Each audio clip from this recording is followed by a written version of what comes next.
우리 느헤미야는 에스라에서 에스라가 이제는 성전을 이제는 같이 이제는 다 건축한 그곳에 성전을 건축한 곳에 말씀을 전하는 사명을 이제 가지러 오게 되고 다 같이 회개를 하면서 이들이 주님 앞에서 회개를 하면서 그 에스라서가 우리 10장에서 마무리하게 되었습니다. 그리고 시간적으로 시간 차이가 한 13년 정도가 흐르는 이 시간 뒤에 느헤미야라는 자가 등장을 해요. 근데 이 느헤미야는 지금 이 바벨론의 그 왕궁에서 어떤 자였냐면 그 왕 앞에 술 맡은 관원장이라 그래서 왕의 그 상에 올라가는 포도주나 이런 술을 먼저 이렇게 문제가 있는지 먹어보기도 하며 그 왕의 신임을 받는 자리에 있었던 자였습니다. 우리나라도 그런 게 있다고 했죠. 이렇게 음식을 먹었을 때 왕이 먼저 먹지 않고 그 앞에 그 종들이 그거를 먼저 먹고 이렇게 이 음식에 뭐 혹시 독이라도 있는지 라는 어떤 그런 종들이 있었어요. 뭐 시식시종이라고도 하는데 이 술 맡은 관원장이라고 하는 이 느헤미야는 그만큼 왕 앞에 신뢰를 얻었던 사람이었습니다. 근데 그런 이 느헤미야가 또 한 가지 소식을 듣게 되는데 뭐 2차 포로 귀환으로 돌아갔던 그 이스라엘 그 사람들과 또 이스라엘이 그 예루살렘이 어떻게 잘 지내는지 형편을 물어봤는데 어떻게 되었냐면 그 성문들이 불타고 그 성문들 이런 곳이 다 불타고 훼손되어 있다는 걸 얘기를 듣게 된 거예요. 근데 그 얘기를 들었을 때 느헤미야가 기도를 하거든요. 바로 이제부터 우리가 알아야 될 게 어저께 복습을 통하여 계속해서 펼쳐져서 알아야 될 게 뭐냐면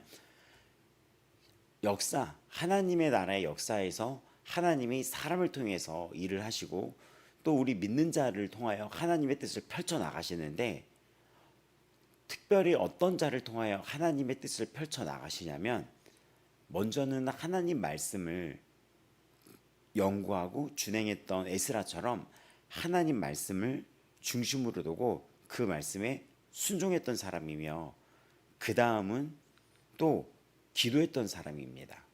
말씀과 기도의 사람을 통하여 하나님이 하나님의 뜻을 펼쳐나가고 있다는 것이 이 성경을 통해서 우리가 알 수 있어요.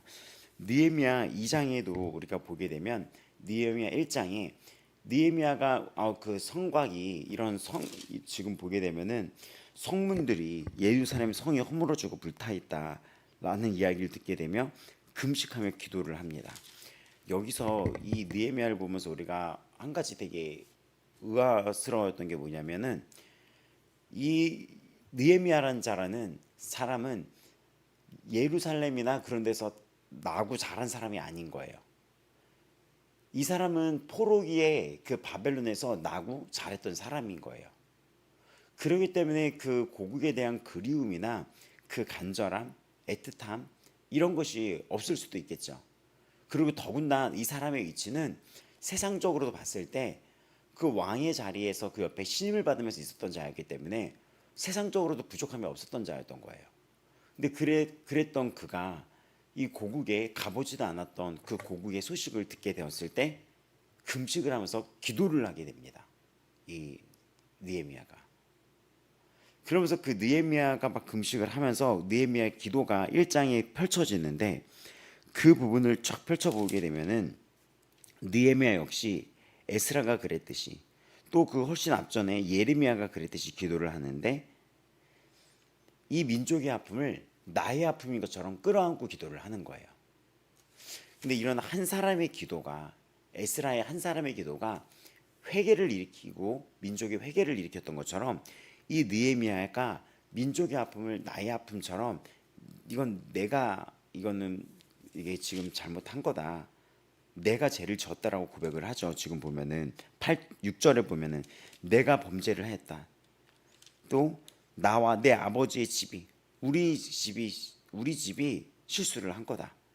그러니까는 나와 우리 식구들이 실수를 한 거다. 죄를 진 거다라고 지금 여기서 고백을 합니다. 그리고 7절에 주를 향하여 크게 악을 행하여 주께서 모세를 통하여 우리에게 주신 말씀을 우리가 지키지 않고 범죄를 해서 지금 이렇게 됐는데 하나님 이렇게 하면서 어떻게 기도를 하냐면 주여 귀를 기울이사 하나님을 아직도 경외하는 기뻐 경외하기를 기뻐하는 종들의 기도를 들어달라고 부탁을 합니다. 근데 그런 이 기도 속에 은혜를 입게 하옵소서라고 하면서 이 1장의 그 느헤미야의 기도가 지금 나타나고 있어요. 근데 이거를 보면서 우리가 알 것은 하나님 나라의 이런 아픔, 이 민족의 아픔을 느헤미야는 끌어안고 기도를 했었던 거예요. 누가 연상이 되냐면 예수님이 이 땅에 오셨었을 때 예수님은 그 예루살렘 성전을 보면서 눈물을 흘리셨거든요. 저기가 다 무너질 것이다.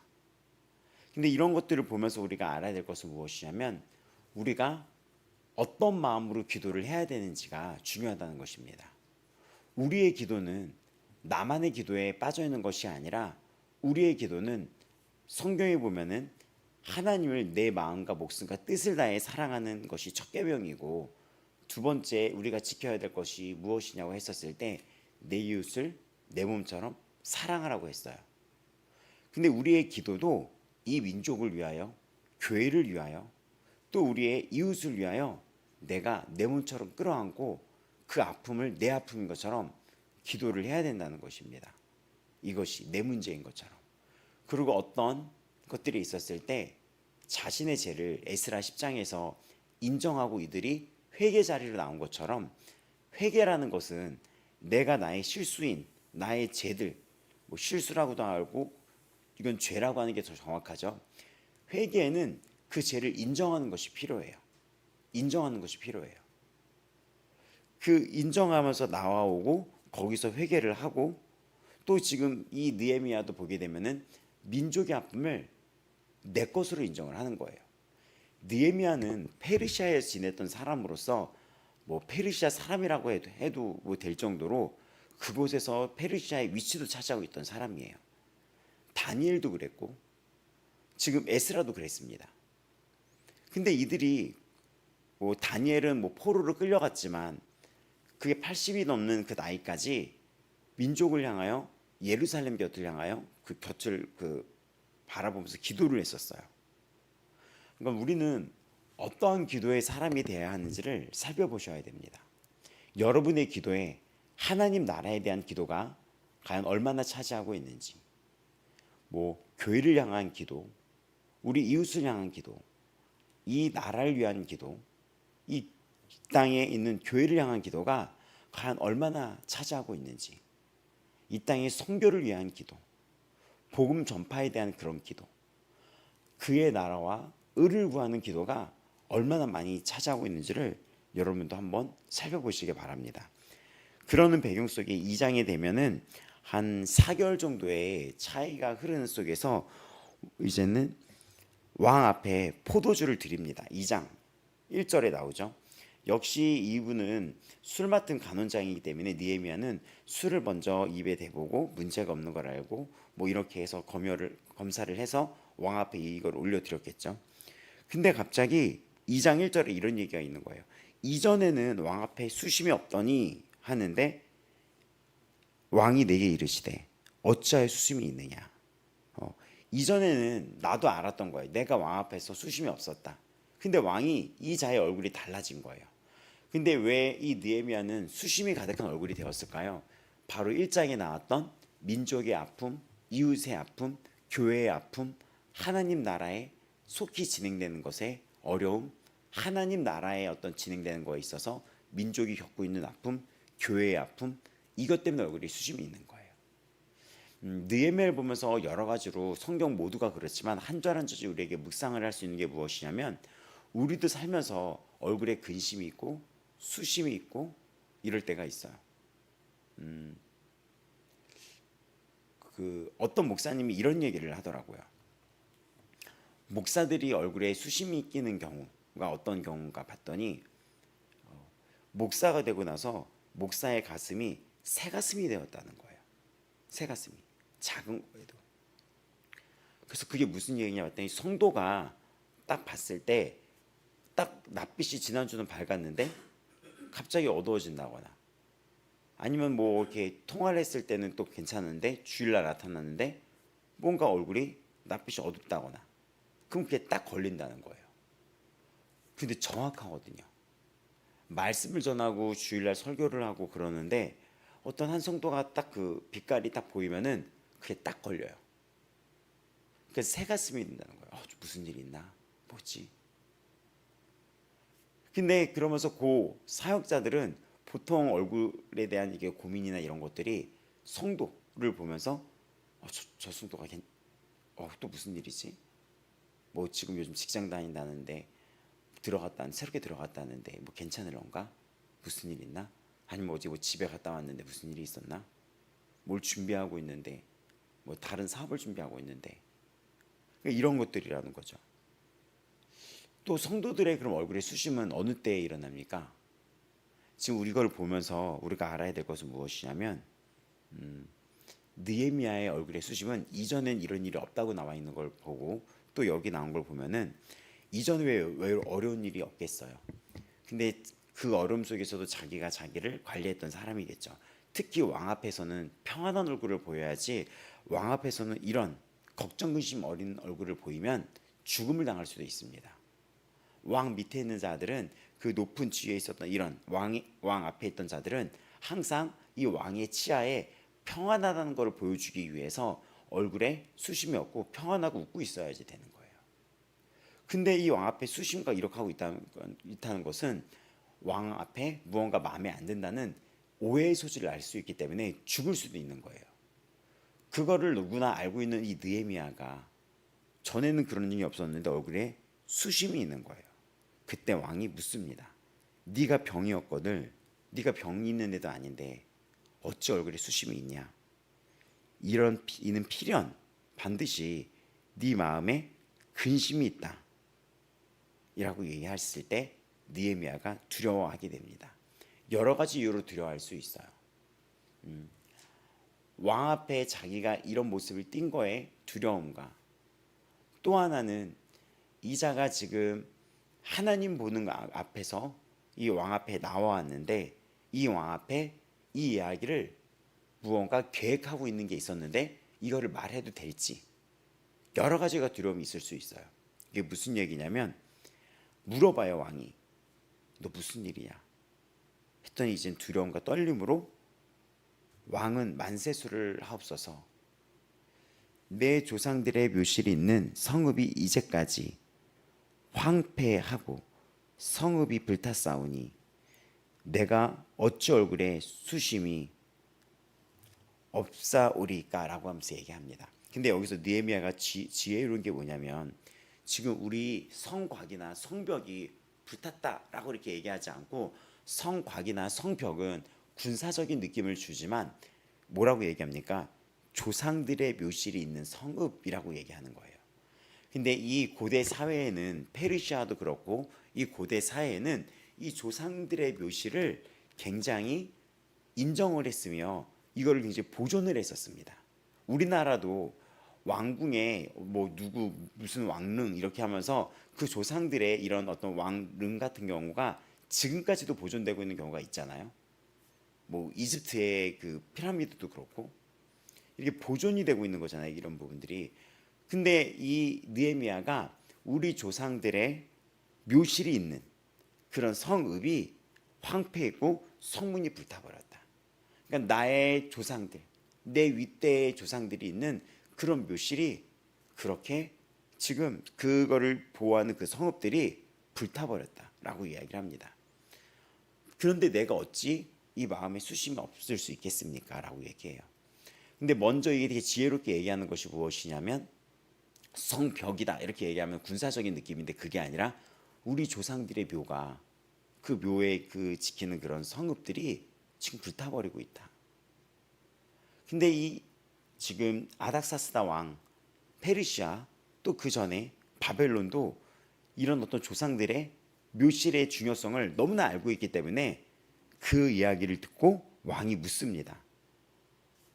그러면 네가 무엇을 원하느냐? 하늘의 하나님께 묵도하고 여기서 중요한 거예요. 오늘의 중심입니다. 이게 장면이 지금 펼쳐지죠. 물어보고 있어요. 뭐라고 물어보냐면은 그러면 네가 무엇을 원하고 있냐, 어떻게 했으면 좋겠냐 너 했을 때 그 순간 이 느헤미야가 기도를 합니다. 대화 속에. 그러니까 어떤 얘기냐면 우리가 사회에서도 이럴 적이 있을 거예요. 누구랑 막 대화를 하고 있는 중에서도 속으로 기도를 하는 경우가 있어요. 지금 왕이 딱 물어봤는데 바로 대답을 하는 게 아니라 그때 하늘의 하나님께 묵도, 그러니까 속으로 기도를 했다는 거예요. 그 기도의 내용이 무엇이었을지 이제는 추측이 되는 거예요. 그 다음에 이어지는 게. 그래서 이 지금 느헤미야 1장과 2장의 사이에는 느헤미야가 이 소식을 듣고 근심하고 지내다가 왕 앞에 나왔다가 얼굴빛을 보고 왕이 너 얼굴이 왜 그래? 라고 물어봤을 때 그 기간이 4개월 정도의 시간이 있었어요. 근데 그때까지 이 느헤미야의 얼굴에 수심이 이렇게 가득하고 1장에서 금식했다는 것을 보게 된다면은 이 기간 동안 3, 4개월이라는 시간 동안 느헤미야는 무엇을 했던 사람이었냐면 기도를 했다는 거예요. 이 100여 일이 넘는 이 기간 동안 이 느헤미야는 금식하고 기도하고 그러면서 하나님 앞에 이 뜻을 구했던 자였던 거예요. 근데 그 기도의 시간 앞에서 기회가 생긴 거예요. 왕이 너 무슨 일이야? 저의 조상들이 있는 그 묘실의 성읍들이 불타고 있다. 너 그러면 너 어떻게 하기를 원하냐? 그때 수개월 동안 기도했던, 울면서 금식하며 기도했던 그 수개월 동안 기도했던 그 순간 이 느헤미야가 다시 한번 기도를 하고 왕 앞에 용기를 내서 말을 하기 시작합니다. 왕께 아뢰되 왕이 만일 좋게 여기시고 종이 왕의 목전에서 은혜를 얻어 싸우면, 나라는 존재를 왕이 좋게 여기시고 내가 왕이라는 존재 앞에 은혜를 입은 자라면, 왕이 나를 좋게 여기시고 은혜를 입은 자라면 나를 그 유다 땅에 보내주시고 그 성을 건축하게 하옵소서라고 하면서 왕 앞에 어떻게 보면은 감히 죽을 수도 있는 그런, 왜냐면 이 사람은 심지어는 페르시아 사람이 아니라 유대 사람이었고 포로됐다가 포로에서 페르시아로 나라가 넘겨지면서 거기서 살았던 자였는데 그 자가 정말 기도를 한 다음에 말을 건네는 거예요. 근데 그 말들도 굉장히 지혜로워요. 그 앞에도 묘실이 있는 그 성읍들이라고 얘기를 하고 또 이어서도 왕이 나를 좋게 여기시거든, 왕이 나에게 은혜를 베푸신 게 맞다면 나를 좀 도와주소서라고 하면서 나를 보내서 건축이 이루어지게 해달라고 기도를 합니다. 그때 왕후도 왕 곁에 앉아 있었더라. 왕이 내게 이르시되 네가 몇 날에 다녀올 길이며 어느 때에 돌아오겠느냐 하고 왕이 나를 보내기를 좋게 여기시기로. 근데 왕이 이거를 승낙을 한 거예요. 그렇게 허락을 하겠다. 내가 기한을 전하고 내가 또 왕에게 아뢰되 왕이 좋게 여기시거든 하면서 이 지금 느헤미야가 이때부터 부탁을 합니다. 자기가 여기서 이제는 유다 땅까지 갈 때는 거의 3개월 정도의 시간이 걸리는데 그 기간에서 있을 때 여러 땅들을 지나갈 때 조서를 내리사 자기가 지나갈 때 다 통과되게 하시고 그 페르시아의 그 제국의 왕이 그 조서를 써서 주사 얘를 건드리지 마라는 걸 써게 해주시고 또 산림 감독, 이 나무나 숲을 감독하는 그 아삽에게 8절에 나오죠. 또 조서를 내리사 명령을 하사 또 집을, 그러니까는 성곽을 지을 수 있는 그런 이런 제목들, 또 심지어는 내가 거기서 거할 수 있는 그런 나의 집을 짓고 거해야 될 거 아니에요. 이 느헤미야도 그런 제목들도 주시옵소서라고 이야기를 합니다. 어떻게 보면 대단한 거죠.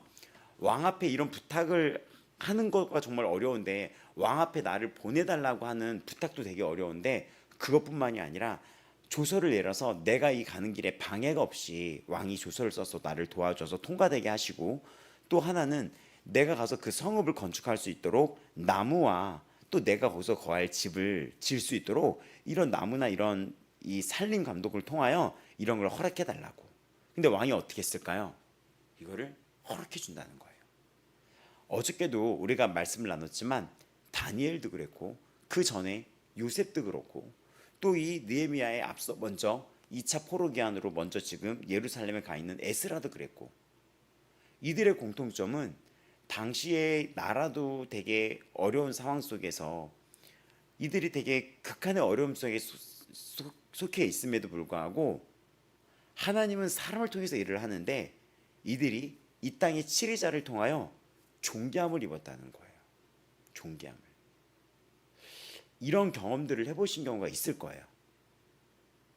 존귀함을 받는 경우. 어디서? 존귀함을 받는 경우. 근데 이들의 공통점이 무엇입니까? 다니엘, 에스라, 느헤미야. 이들은 하나님 말씀을 따랐던 자들이며 그리고 기도했던 자들이며 순종하면서 또 왕의 신임을 얻을 수 있을 정도로도 되게 거기서 확실하게 부지런히 최선을 다해서도 일했던 자들이었던 거예요. 예를 들어서 제가 비유를 드리자면 회사 생활을 하는데 이 사람이 회사 생활은 그냥 막 대충대충 대강대강 하면서 뭐 수요 예배 있고 금요 예배 있고 그리고 새벽 예배는 되게 열심히 했다? 그것도 아니라는 거예요. 이 자가 먼저는 직장 생활을 하되 먼저는 하나님 나라의 하나님 나라를 우선시 여기며 하나님 말씀에 순종하며 하나님의 말씀을 또 실행하며 기도의 사람이었는데 그 직장이나 어디 상사 밑에 있더라도 거기서 최선을 넘어서 최고로 헌신했던 자였다는 거예요. 그러니까 어떤 모습이 크리스찬의 삶의 모습인지를 우리가 생각해 보셔야 됩니다. 굉장히 이렇게 살려면 어떻게 해야 됩니까? 남들보다 더 일찍 깨어나서 기도해야지 되고 남들보다 마지막까지 더 기도해야지 되고 부지런해야 되겠죠. 그러니까 이들의 공통점을 보면서 알아야 될 건 크리스찬들이 이 땅에서 어떻게 사랑하고 어떻게 이 어둠 세상 속에서 빛으로 살아가냐는 것에 대해서 묵상해볼 필요가 있습니다. 더 부지런해야지 되는 거예요. 직장을 갈 때도 더 남들보다 일찍 출근하고 일찍 더 뭐 빨리 나오려고 하는 것보다 일찍 출근을 하고 나중에 나올 때는 더 형편을 더 살펴야지 되며 더 부지런해서 그 상사에 정말 좋은 직원이 돼야 되는 거예요. 근데 그 중심에는 그런 인간적인 것만 있는 것이 아니라 그게 인간적인 것도 아니죠. 신약 성경에 가서는 너희 그 육체의 상정에게 복종하라고 하고 있어요. 복종하라고. 하나님 말씀을 중심으로 산다는 것은 이 말씀에는 뭐라고 했냐면 그 모든 것을 죽게 하듯 하라고 했거든요. 그러니까 모든 이 생활 반경에 우리의 순종이 나타나야 되는 것입니다. 지금 이 느헤미야에게 왕이 이걸 다 허락해줘요. 다 허락해줍니다. 그래서 이것이 두 개가 같이 가는 게 이제 여기서 나오는 거예요. 8절에 보시면 쭉 이거를 주옵소서 하매 그 다음 그 8절의 마지막 부분 보시겠습니다. 그렇게 요청을 하매 왕이 허락했다가 아니라 내 하나님의 선한 손이 나를 도우심으로 왕이 허락했다는 거예요.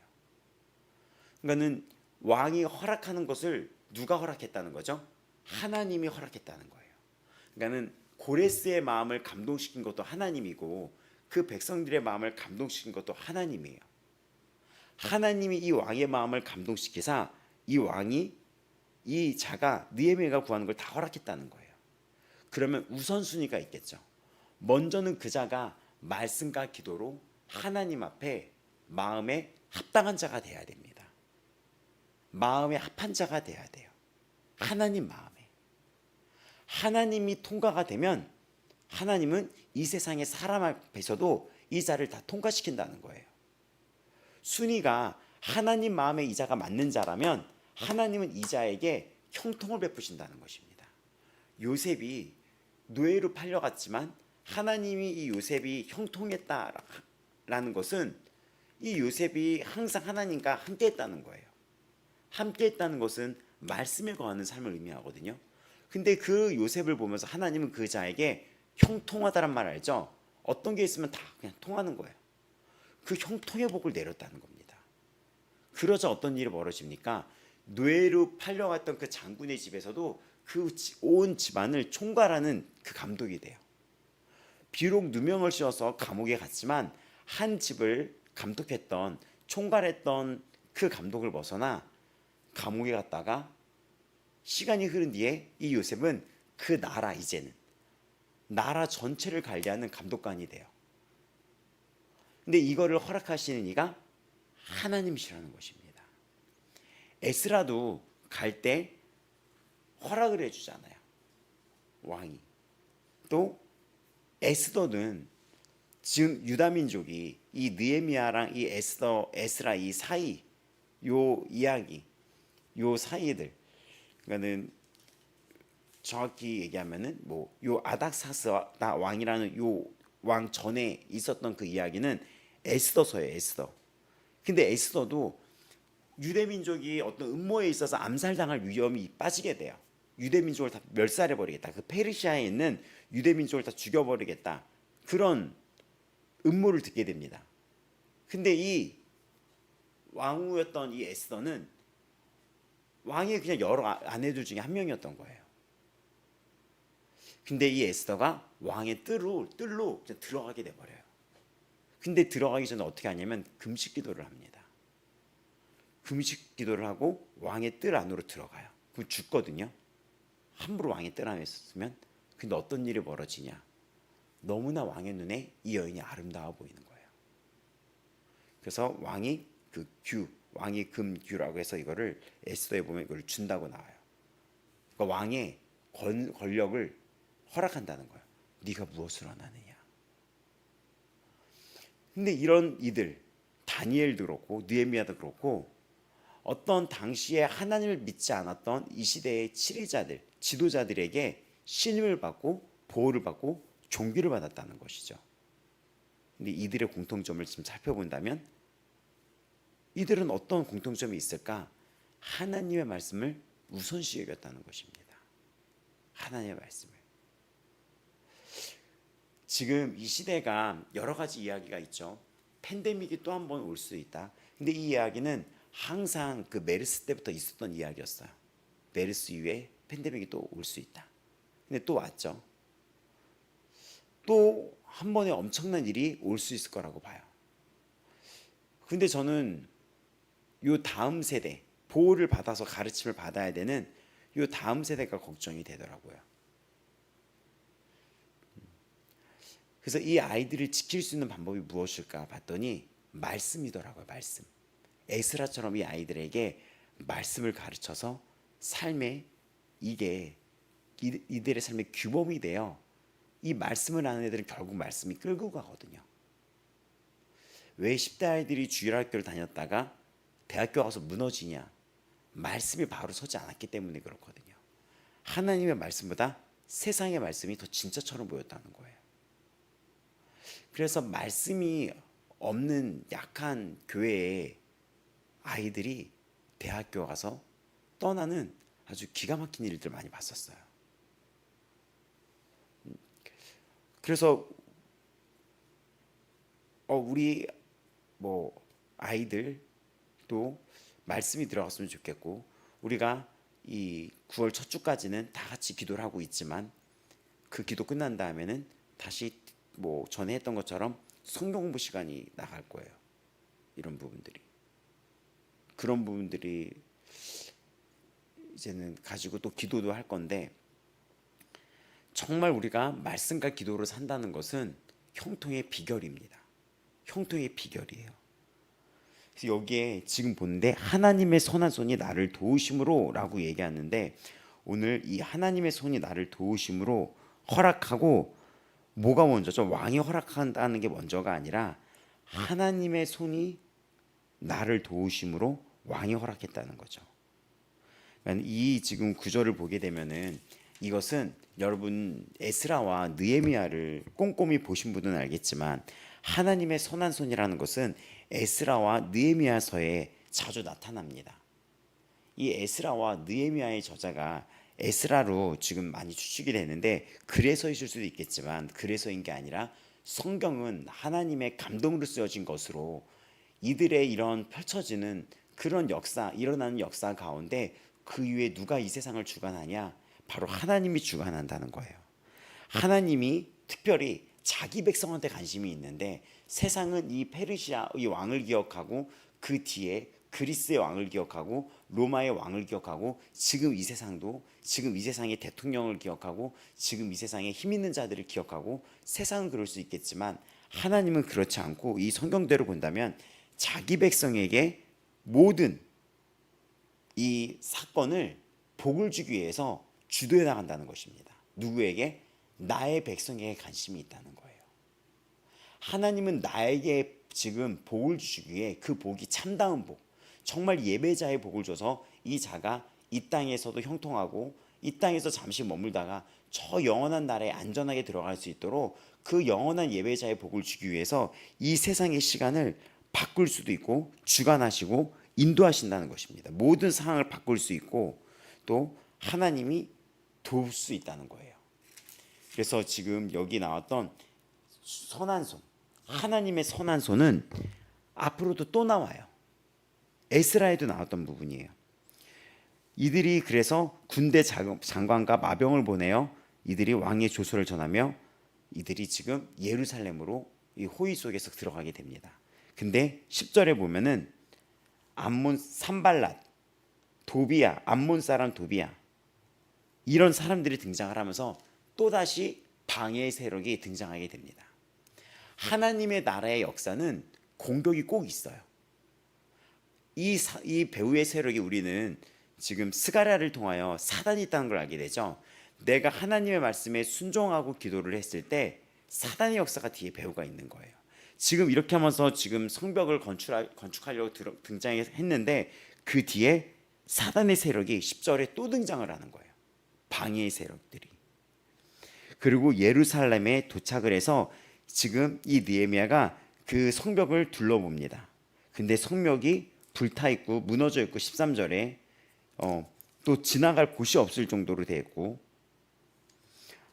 그래서 이것들을 보게 되면서 이 느헤미야가 돌이켜보고 와가지고 지금 16절 17절 보겠습니다. 유다 사람들에게 제사장들에게 귀족들에게 방백들에게 자기가 이렇게 둘러본 걸 말하지 않다가 그 후에 이르기를 그 후에 이제부터 이제 날 거예요. 이렇게 느헤미야의 시간차가 이렇게 조금씩 그 후에 며칠 뒤에 3일 뒤에 이렇게 나는 것은 느헤미야는 항상 무언가를 시작할 때 기도로 스타트를 했다는 거예요. 그리고 에스라에서 보던 것처럼 다 됐다고 했겠지만 기도로 마무리하고 기도를 했다는 것입니다. 여러분 어떤 사람이 전도를 했을 때 이런 경우 있을 거예요. 너 이번 주에 한번 교회 가볼래? 그럼 그 자가 교회를 간다고 하는데 그 자가 교회를 오는 경우가 쉽습니까? 어렵습니까? 말은 했어도 어렵죠. 전도를 해본 사람은 그게 그냥 온다고 해가지고 그게 되는 줄 알았는데 막상 그렇게 안 되는 경우가 있어요. 이 에스라는 이들이 우리가 그 이방 여인을 끊어내겠다 일어나서서 했을 때 아 그래? 라고 그만두는 게 아니라 끊어낸다고 했었을 때 오히려 더 금식하고 더 기도해요. 그리고 느헤미야도 하나님의 일을 할 때 왕한테 이제는 허락을 받아서 이제 통과가 된 거예요. 왕의 허락을 받고 왕의 보호를 받기 때문에 일사천리로 이게 이루어질 수 있어요. 그런데도 이 느헤미야는 기도를 합니다. 기도를 해요. 어떤 모든 일을 시작할 때 기도를 해요. 심지어는 왕하고 대화할 수 있는 그 순간에도 기도를 해요. 그리고 지금 느헤미야가 뭐라고 얘기합니까? 우리가 건축하자. 다시 수치를 당하지 말자. 다시 예전에 외부 세력에 의해서 성읍이 무너졌던 성전까지 빼앗겼던 그런 수치를 당하지 말자 하면서 이들을 격려합니다. 우리가 다시 지금 건축하여 나아가자. 18절에 그들의 하나님의 선한 손이 나를 도우신 그들에게 하나님의 선한 손이 나를 도우신 일과 또 왕이 내게 이런 말씀을 전하더니 그들의 말이 일어나 힘을 내어 선한 일을 하려고 하매라고 이야기를 합니다. 지금 느헤미야가 어떻게 합니까? 여기 와서 여기를 둘러본 후에 좀 지난 후에 이들에게 나와서 우리가 건축하자, 일어나자 하는데 어떻게 얘기합니까? 하나님의 선한 손, 하나님의 선한 손이 있다는 것을 이들에게 깨우쳐줘요. 그리고 왕이 하나님의 선한 그 손에 따라 나를 돕고 있다는 것을 알려줍니다. 우리 다시 일어나자라고 하는데 이들이 그럽시다, 우리 일어납시다, 힘을 얻게 돼서 이 사람들이 다 일어나서 이때부터 성읍, 무너진 성벽의 이 성읍이 건축되는 역사가 펼쳐집니다. 근데 이게 굉장히 빠른 시기에 이루어져요.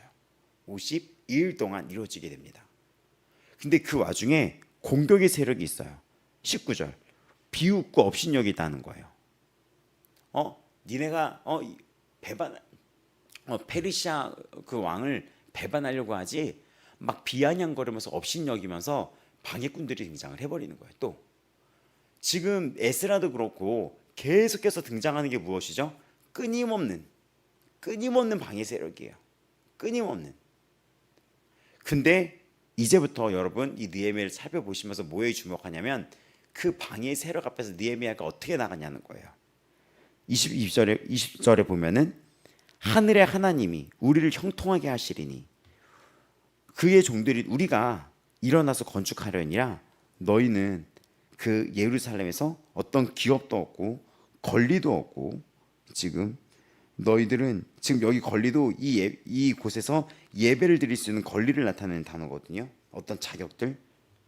너희는 여기 이 성읍을 건축하는 거에 상관도 없는 사람들이다.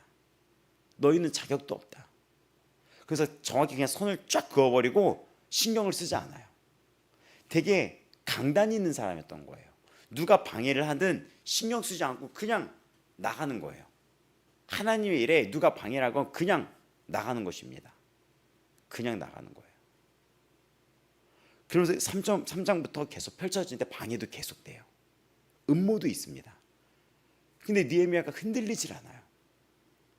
이 느헤미야가 이런 어떤 유혹과 공격이 많은 시간 속에서 이 느헤미야를 버틸 수 있던 것은 기도였습니다. 끊임없이 기도했던 거예요. 그리고 말씀을 신뢰한 거예요. 하나님의 선하심을. 오늘 이제는 이 여호와의 선하신 손을 주목하여 보시기 바랍니다. 8장 지금 이 에스라 8장 31절을 봐도 하나님의 손이 우리를 건지셨다. 또 8장 18절 22절을 봐도 하나님의 선한 손이 도우심을 입고, 에스라 7장 6절 9절 28절에도 하나님의 도우심을 입음으로, 하나님의 선한 손의 도우심을 입음으로, 여호와의 손이 내 위에 임하였으므로, 느헤미야 1장 10절도 큰 권능과 강한 손으로 구속하신. 이거를 보게 된다면 에스라와 느헤미야 이 모든 것에서 이들은 이 모든 세상의 주관자가 하나님이란 것을 인정하며 하나님이 사람의 마음도 변화시키면서 돕는다는 것을 알고 있었습니다. 우리 기도하겠습니다. 느헤미야와 우리 에스라를 통해 알 수 있는 것은 여러분 기도의 중요성이에요. 지금 요즘에 한국 교회가 기도가 많이 줄어들었거든요. 어떤 교회 얘기 들었더니 거기 그렇게 얘기를 하더라고요. 목사님들이 어떤 연예인이 새벽 예배마다 기도하러 오고 있대요. 근데 그 연예인이 기도를 진짜 오래 한대요. 한 30-40분 한다는 거예요. 때로는 1시간도 하고. 그래서니 그분이 보통 요즘 성도들이 기도를 10분 하는 것도 힘들어 하잖아요. 근데 맞거든요. 제가 새벽 예배에 이렇게 가보면은 예배 시간도 한 20분, 15분, 그리고 그냥 잠깐 5분 기도하고 가는 거예요. 기도 시간이. 뭐 회사에 쉬는 시간조차도 기도 시간이 안 돼요. 핸드폰으로 하루에 핸드폰을 들여다보는 시간조차도 기도 시간이 안 되고, TV를 드라마 한 편 보는 시간도 기도 시간이 안 되는 거예요. 우리나라가 기도 시간이 굉장히 줄어들었다는 거죠. 그러니까 목사님들이 요즘 다들 그렇잖아요. 5분 기도하는 것도 힘들어 하잖아요. 5분 기도하면 다 일어나요, 진짜. 근데 그분이 새벽에 30-40분을 기도하고 누군가를 또 다른 연예인을 전도해서 같이 이 힘든 연예인을 중보하고 있더래요. 울면서. 신앙이. 왜냐면 그 연예인의 동료가 작년인가 우리나라에서 되게 안타까운 사고가 있었거든요. 남자 연예인 아실 거예요. 근데 그 소식을 듣고 이 동료 연예인이 거의 정신을 못 차렸다는 거예요. 근데 그 제주에서 살거든요, 이분들이. 이 소식을 듣고 이분이 그 연예인한테 이렇게 다가가서 그분을 교회 다니자고 새벽에 차로 왔다 갔다 하면서 태우고 다니면서 새벽 예배를 다니면서 1시간씩 거의 가까이 기도를 했다는 거예요. 3, 40분. 이분이 그냥 울고 있으면 같이 울어주고 있고, 그거를 1년이나. 이런 게 기도가 되게 필요한 시대입니다. 기도가 모든 일의 시작이에요. 말씀을 순종하는 것은 당연한 거고, 기도는 하나님이 나에게 약속한 그 언약이, 형통의 축복이 이루어지는 것입니다. 하나님의 뜻이 바르게 나한테 올바른 길로 세워져 나가는 거예요. 그 길이, 하나님이 제시한 이 길이 바르게 세워지는 것이 기도입니다. 그리고 그 기도는, 지금 말씀과 기도의 삶은 세상의 역사를 뒤바꿔서 하나님의 백성인 이 우리에게 복 주시고자 하는 그 뜻이 이루어지게 만드는 거예요. 세상의 권위자들의 그 마음까지도 뒤바꿔 버려서 이 자를 존귀한 자가 되게 만드는 거예요. 존귀한 자가, 존귀함을 받는 거예요. 말씀에 순종하며 기도하며 자신의 삶의 영역에서 부지런하며 게으르지 아니하며, 이런 모든 자들, 하나님은 사람의 마음도 뒤바꿔 버립니다. 기도가 얼마나 중요한지 지금 아시겠죠? 사람의 마음도 변화시키는 거예요. 그래서 교회의 기도가 왜 많이 필요한지, 이런 부분들, 현장에 나와 우리가 다 같이 이렇게 연합해서 기도하는 거 금요일마다 하고 있죠. 이런 부분들, 이런 게 왜 엄청난 역사를 하는지, 그리고 기도를 끝까지 하는 거예요. 또 기도가 정말 필요한 시대입니다. 그 어느 때보다도 이 나라의 지도자와 정말 일어나는 수많은 소리 속에서, 그리고 우리나라가 지금 되게 여러 가지 정책을 하고 있는데 되게 많이 좋더구만요. 신용카드 많이 쓰면 돈 준다고 하던데요. 또 쿠폰 또 준다는데요. 신용카드를 작년에 썼던 9월에서 11월 사이에 썼던 그 금액보다 그거를 넘어가면은 또 돈을 또 준다는데요. 좋더구만. 그다 카드 막 긁어야 될 것 같은데 지금부터 이제부터 작년 대비해서 그 쿠폰 받으려면은 여러 가지 이 땅에 지금 일어나는 일 속에서, 또 북한의 그 만화와 영화가 이게 우리나라에 이게 보이는 거 알아요? 만화와 영화, 북한의 이런 것, 영화들, 만화들도 그 공산주의는 사상이 담겨 있잖아요. 모든 매체에. 그런 것들을, 만화를 수입한다는 것은 어린아이들한테 풀어서 자연스럽게 그거를 스며들게 보게 한다는 거예요. 근데 그걸 제재하는 것도 없어요, 지금. 그런 게 개방이 된 데잖아요. 그게 제재하는 것도 없어요. 한때 일본의 문화를 우리나라가 금지했었거든요.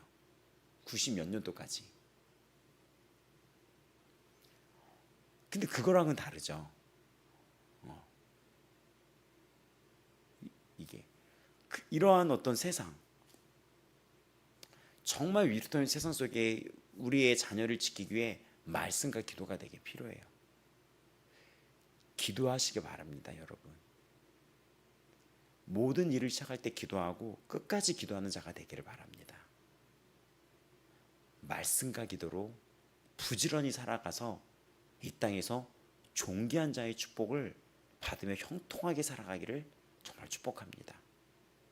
여러분의 삶이 하나님의 선한 손에 이끌려 어딜 가도 형통하고 보호받고 지지받는 그런 삶이 되기를 정말 축복합니다. 우리가 기도하겠습니다. 오늘도 지금 또 줌으로 또 출근하는 분들 또 있으실 텐데, 기도하시기 바랍니다. 화영자매님도 이제 또 막 가시는데 우리 끝까지 오늘만 기도하는 게 아니라 몰타에 있었을 때도 끝까지 기도해 줘야 돼요. 끝까지 우리가 끝까지 기도해 줘야 됩니다. 우리가 다시 이 시간 같이 기도하겠습니다.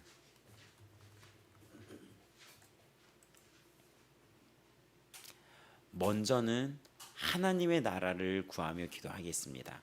이 땅의 교회, 이 땅의 나라, 또 우리 아버지 마음교회 사역자 성도들, 우리 이 순간을 두고 기도하며 또 나의 간구도 주님 앞에 올려드리겠습니다. 다 같이 주 앞에 주여 부르며 기도하겠습니다. 주여, 주여. 하나님 아버지, 이 시간 우리가 이 민족과 이 대한민국의 교회와 우리 아버지 마음교회 또 우리 성도들 모든 걸 끌어안고 기도합니다. 하나님, 이 땅에 먼저 영적인 부흥과 회복이 일어나게 하여 주시옵소서. 영적인 부흥과 회복이 나타나게 하여 주시옵소서.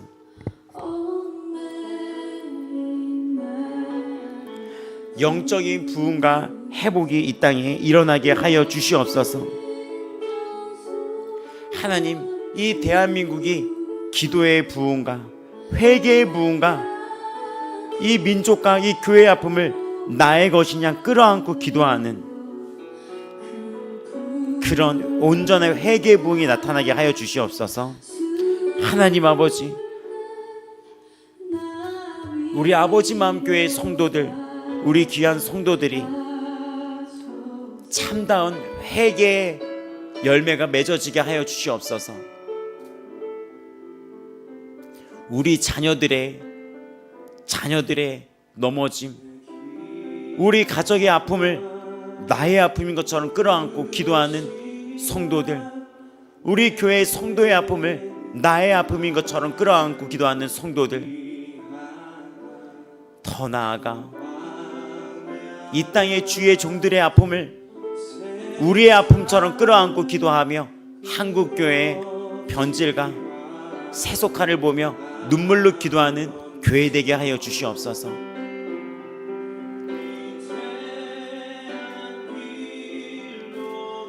기도하는 자에게 하나님이 응답하십니다. 말씀과 기도로 거룩하여 질 수 있으며 말씀과 기도로 나아가는 자에게 주께서 역사하십니다.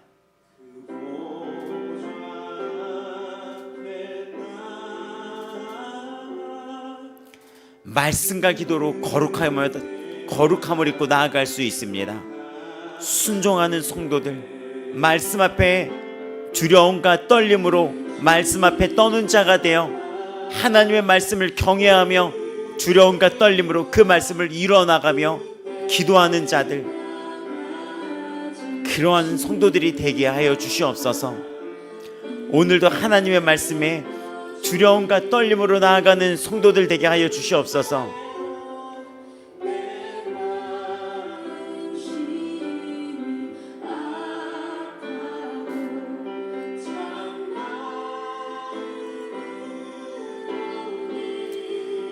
진실로 우리가 회개하며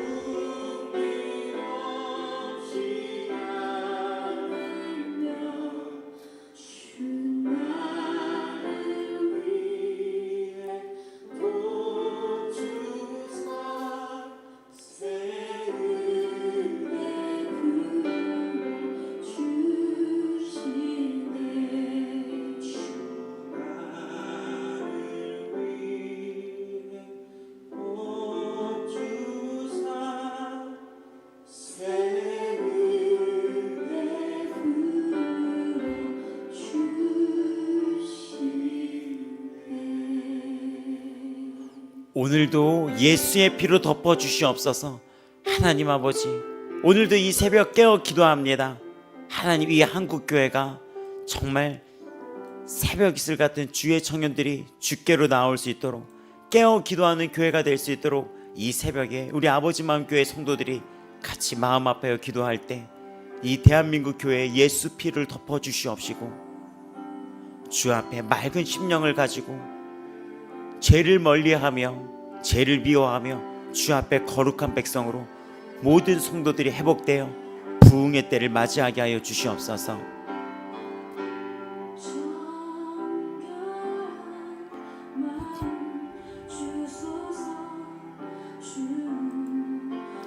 하나님, 주의 종들의 타락과 주의 종들의 넘어짐과 주의 종들의 수없는 죄들을 인정하며 주 앞에 회개를 구합니다. 다음 세대의 변질과 교회를 떠나는 이 다음 세대 앞에 우리가 말씀을 세우지 못했던 것을 게을리했다는 것을 인정합니다. 교회의 잘못을 인정합니다.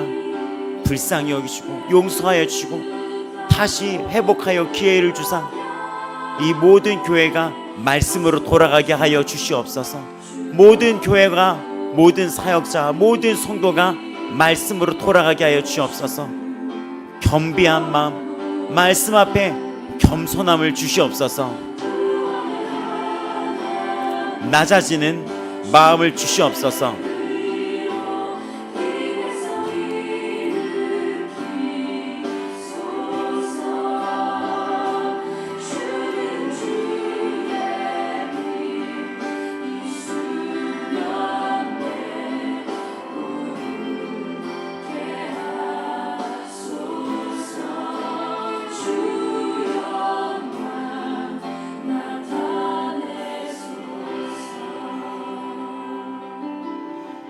주여 하나님 아버지, 주 예수 그리스도 이름 앞에서 기도합니다. 하나님 아버지,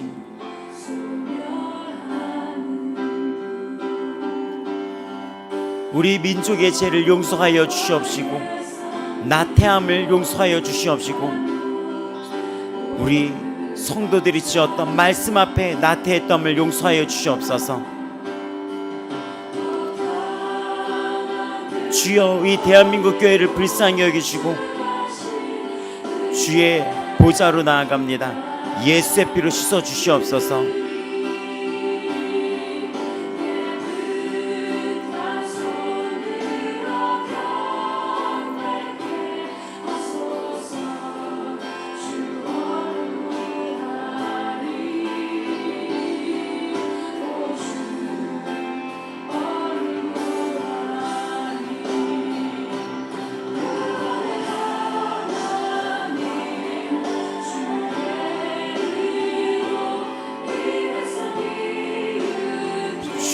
예수님, 예수님, 예수님, 예수님. 이 시간 주 예수 그리스도의 이름 앞에 기도합니다. 하나님 아버지, 정결한 마음을 갖게 하여 주시옵소서.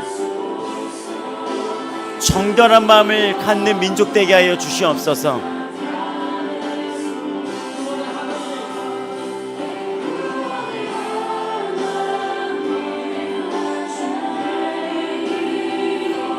정결한 마음을 주시옵소서.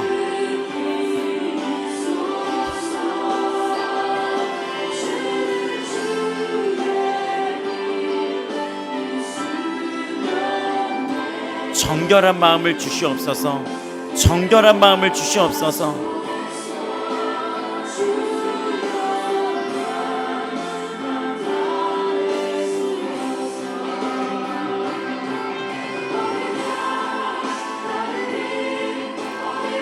정결한 마음을 주시옵소서. 정결한 마음을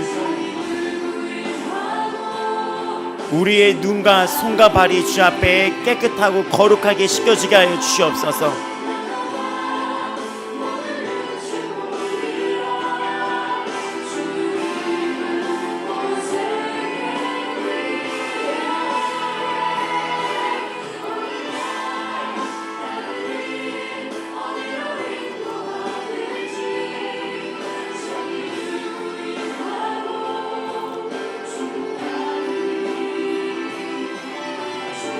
예수님, 예수님, 예수님, 예수님, 예수님.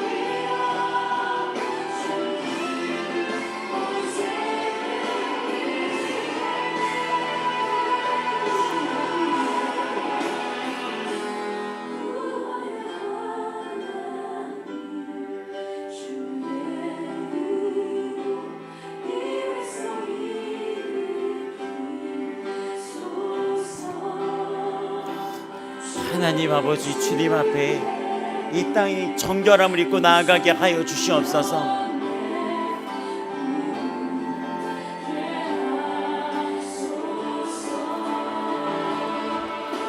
산마다 기도하고 모든 교회가 철야하며 모든 교회가 새벽 예배와 새벽 예배가 철야와 철야가 주 안에서 크게 일어났던 그 교회들이 다시 살아나게 하여 주시옵소서.